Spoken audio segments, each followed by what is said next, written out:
no numbers, there's no pictures, there's no videos, there's no gameplay. I don't like it.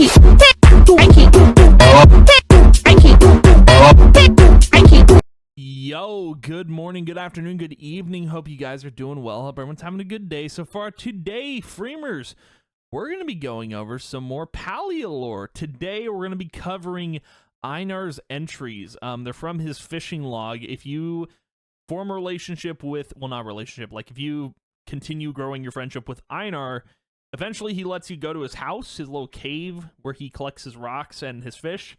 He'll let you go in there and you can read about like 7 entries from these fishing logs. And they're pretty interesting. And I wanted to go ahead and read these to you guys because some of you might not have gotten that far. Some of you might. But the lore in Palia is very interesting. And I want to like deep dive into it as much as I can because there's very few pieces of lore. I've only found a few. So, but without further ado, why don't we just go ahead and get into this, shall we? So, starting with fishing log day 12. The water was beautiful today. I caught 12 gillyfins and a radiant sunfish.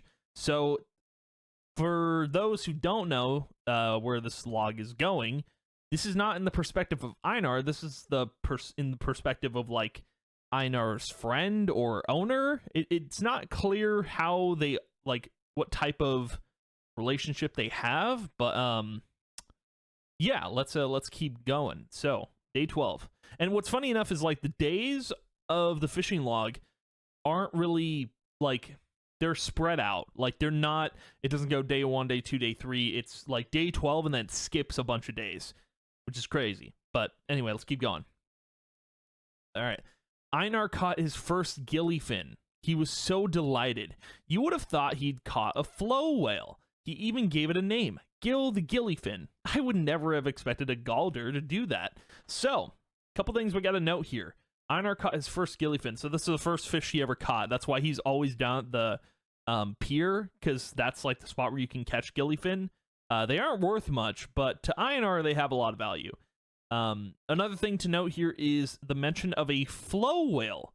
So, I don't know like if that's a thing, because we know what flow looks like in game. It's this purple little substance, and we only see it like on the trees, and that's about it. Not much elsewhere, but something to note here is that there is something called a flow whale. So in the future, the devs might, you know, there might be some event or something, or there might be an instance where we get to see a flow whale appear out of the water.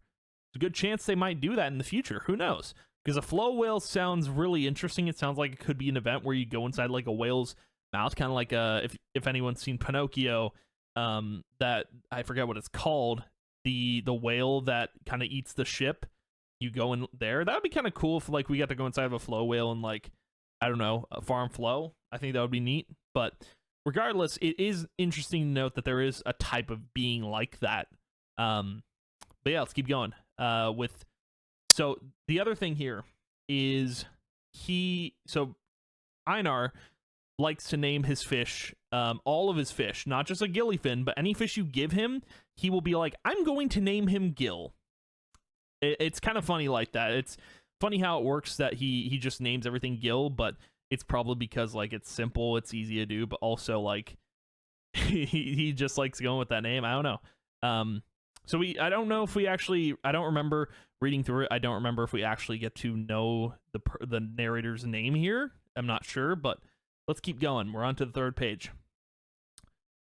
Giving Einar more than one oneness must have created some interesting unintended consequences. So the oneness is a very complicated thing. It's not like the way Gina describes it is the oneness is like, it's not your, like it's something you feel inside. Like it's almost like hope almost in a way, but like, so Gina describes it like this. She describes it as her like job is like an archaeologist, like that's her path, you know, but she describes oneness as a purpose. So a oneness is like a purpose of being, or like it's like it's how you feel basically. So your oneness Like it's whatever your purpose is. Like Einar's purpose is fishing and collecting rocks. That's his purpose. But what Gina does for her job, like as an archaeologist or whatever her job is, it's her path. So there's two differences to it, but that's basically what the oneness is. It's your purpose. So hey, if your job is gardening in Palia, that's not your oneness. Your oneness is cooking. You know, that's the best way to describe what oneness is. So giving Einar more than one oneness must have created some interesting unintended consequences. So Einar's oneness is fishing and rock collecting. So the thing is, what's funny is, like, I think his oneness was always rocks. It was always these shiny rocks that he collects, which you can give to him and he'll sit and he'll like it a lot. So what's interesting to know here is the person who wrote in these logs taught Einar how to fish and gave him another oneness. So there is a consequence to it, because basically Einar asked for our help in this quest where I found these logs. Einar was like, I found this shiny rock, but I can't just leave my fishing post because it's his oneness. So him having two onenesses kind of like puts like a, it puts a bump in the road, because he can't do both. He can't just take the rock back and not fish. He has to do both of them. Although I will say that Einar does actually go to his cave to sleep, so there is that. But it's really interesting, that Einar has more than one oneness, and that could be, a thing that a lot of people do. I think any creative out there like myself or anyone else who does this content creation thing is we have a lot of onenesses. Like we have a lot of purpose. Like there's so much we do. Like, dude, I pump out ideas every day, like for YouTube and stuff like that, and I stream every day. Like I do a lot, and it's crazy, all these different purposes. Like I try to do it. I try to do it all, but like you can't, So yeah, I think like the oneness thing is like, you gotta have that one purpose, but having more than one gets complicated. It gets crazy. I don't know if Hecla believes in the oneness. I'm not sure how Hecla's function works for the oneness, but I believe Hecla's purpose is probably protecting Gina because they're always together. That could be her oneness. It's not clear because again, I haven't really gotten to know Hecla like at all. At some point I might, but I don't really think I will. But yeah, so super interesting that like this person writing the fishing log gave Einar another oneness. That's really cool. I like that a lot. All right. On to the next entry, which is day 988. So yeah, we kind of jump ahead in the fishing log, like really far ahead. Like this is probably like, if it's rough math, but like this is probably 3 to 4 years later after that fishing log, the day Einar was learning about fishing. But let's read this. So I caught a prism trout today, my mom's favorite. I can almost smell it grilling on the oven. So nothing crazy to note here, just more fishing, but caught a good fish. Einar went on and on about how the name was a misnomer, as the fish contains no actual prisms. Gotta love that guy. So Einar became friends with this dude, or whoever he was. Yeah, the fish contains no actual prisms. He's a Galder. Like he has to tell you like, hey, listen, there's no actual prisms in that fish. I'm just letting you know. He's letting all of us know. Okay, but yeah, there's not too much to mention here other than that. But let's move on to the next one. Commissioning this lake was a brilliant idea. I suppose I have Sadil to thank for telling me I need to make more time to care for myself if I want to properly care for others. Which is that's such a true statement. Like you need to make time to care for yourself if you want to properly care for others. Because if you're sad and miserable and you want someone else to make you happy, that's not going to work out. You gotta work on yourself before you can put yourself out there. I think that's kind of the message of that. But what's cool here is we get a name of a character. So human names aren't mentioned that much, and if we kind of connect the dots with character names, we can kind of put together a story, which is really cool. I like that a lot. because there's a couple of other entries that lore entries that mention names. So like there's Eobard, which is like a Grimalkin character, and I don't know if there's another one mentioned. Probably not. Camilla is another one that's been named. I'm looking here at a notepad, so give me a second. Prestigious Prismbeard, I think that's another one.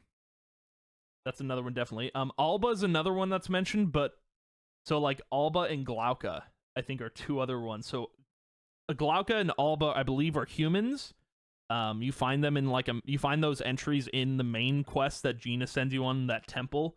The in spring comes summer lore entry, which I did read, you find in Bahari Bay on a cliff. So again, there's not a lot of characters mentioned in lore that I can find so far, but if we get all these lore pieces and we connect the dots, we might be able to tell a complete story, or we might be able to get an idea of like, hey, these characters were important for this. So we got one here, Sadil.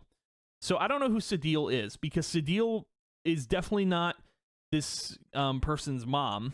Definitely not. I don't even know how old this person is. There's no telling, but Sadil is probably a friend. I'm guessing we're gonna just guess a friend, but so another thing to mention besides that is the lake. So this person commissioned the lake that Einar is at, which is crazy.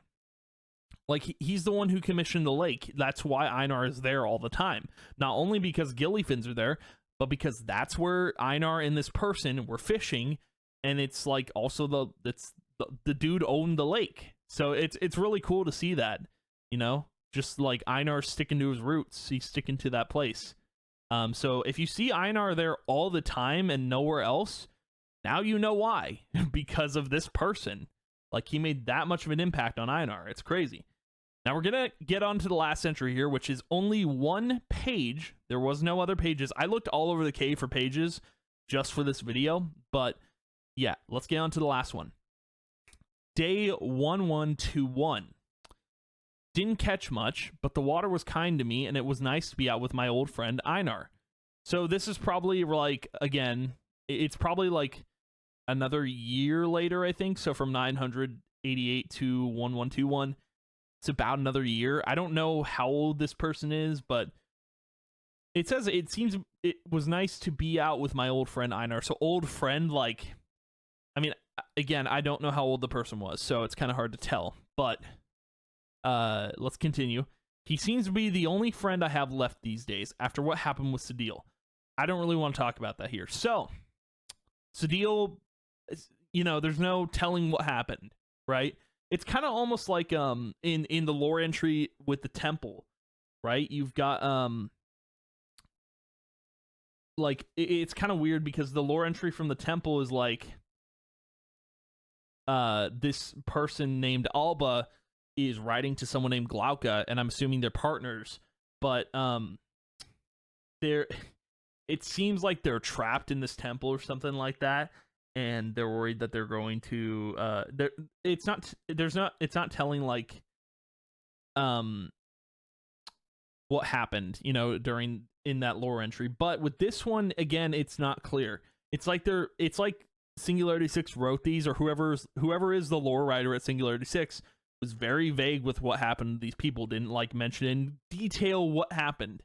But there's probably a reason for that, because they want that to be experienced through the actual main story. So you know what happened. But it seems like Sadil passed away, or something happened to them that we don't know about. Now, another thing to note is that though the person who's writing these fishing log entries is not named, Einar said that he's not around anymore. But Einar doesn't want to talk about it. I haven't gotten that far yet. But hopefully Einar opens up about it and we see what happens, because I think it could be very interesting if Einar talks about what happened. Probably, I don't want to say like old age, right? I think that's like, it's something bad had to have happened. Like, so if something happened with Sadil, something had to have happened with this unnamed character. So, but we'll see what happens. Those are the fishing log entries. I think we're going to keep this regular series on the channel. If you guys would like that. I don't mind reading all this lore because I think it's super interesting to know what goes on in the game. So, but yeah, I think it's really cool, and I'm going to read more entries in the future, but that's going to be the video for today. Thank you guys for watching. If you did, I appreciate it a ton, and I will see you guys in the next video. Bye.